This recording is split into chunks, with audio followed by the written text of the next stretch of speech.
Hello, everyone. This is Shad Reish from SCAI 2025 in Washington, D.C. I'm really privileged to be with Dr. Chris Metzger, another late-breaking trial presenter at the SCAI Scientific Session. Dr. Metzger, thanks for being with us. It was a pleasure to be here. Congratulations for the late breaker. Well, appreciate it. So would you please tell us and the audience about the idea and the hypothesis of the study? Right.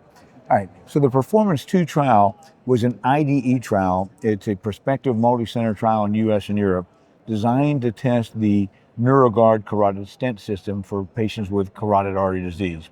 And these were patients that by definition were high risk for carotid endarterectomy and had significant stenosis, either 80% if they were asymptomatic or 50% if they were symptomatic. So again, high risk patients treated with carotid stenting followed for a total of 3 years. Okay. It uses a very novel protection system that's an integrated stent that has a second filter that's got 40 microns, which is a lot smaller than the 100 microns, which is the smallest out there on the market, incorporated at the end of the stent. And the stent itself, the carotid stents, as you know, are self-expanding.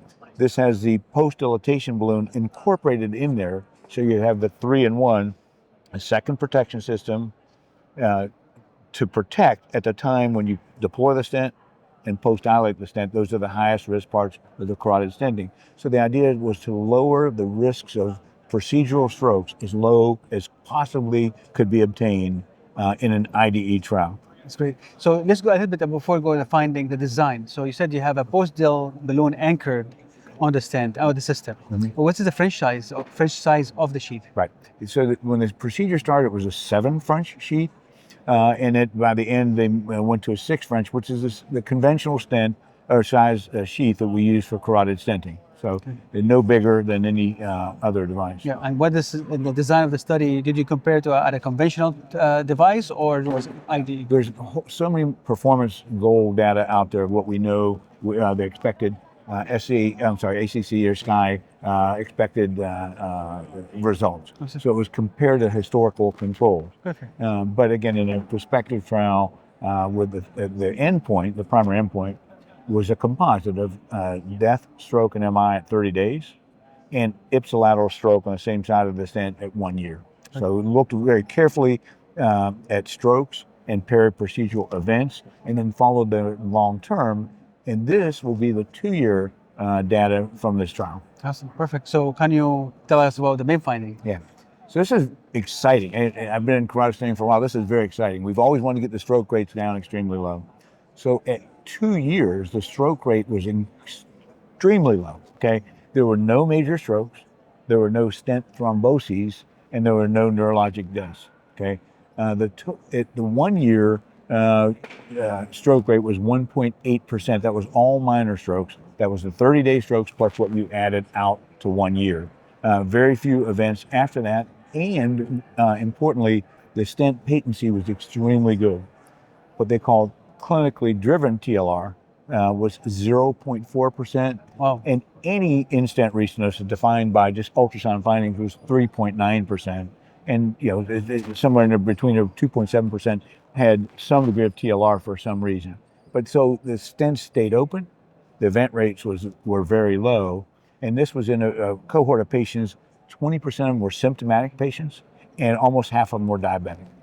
What great safety and efficacy findings of this trial. And this was 2 years follow-up. 2 years follow-up. Okay. Is there a certain antiplatelet regimen for post-implantation? Good question. So it was mandated for 30 days dual antiplatelet therapy after the procedure, and it had to be done before the procedure for at least a week as well. And then after that, it was discretion of the operator. I see. Okay. And any specific antiplatelet P2Y12 inhibitor, or was discretion? No, it was at the discretion of the operator. Okay. But it had to be dual antiplatelet therapy pre-procedure and for minimum of 30 days after the procedure. Question, maybe I'm not sure if this answered or not or presented, is it FDA approved, or this is a study for FDA approval? Yep. So the 1 year primary endpoint is what they use to get the for the PMA, and is now approved, now commercially available. In fact, I used one 2 days ago commercially. We enrolled a lot in the trial, but this was commercially. It's nice to have it as an something in our armamentarium when we treat patients. And absolutely, these patients are high risk, symptomatic. 20% are symptomatic. Yeah. So this is high risk for stroke, and they don't afford any small stroke, as you said. Correct. Yeah. And the beauty is these results if you put them in context of any other carotid stent trial, they are as good as we've ever seen in terms of stroke rate, and importantly, as good as endarterectomy has performed in terms of stroke, which is a newer finding. And it's really exciting for the field to be able to do these at 1% stroke rate in all of them are minor stroke. Absolutely. And they're durable. Absolutely. Dr. Metzger, again, thanks for your time and for congratulations for the trial and a great finding.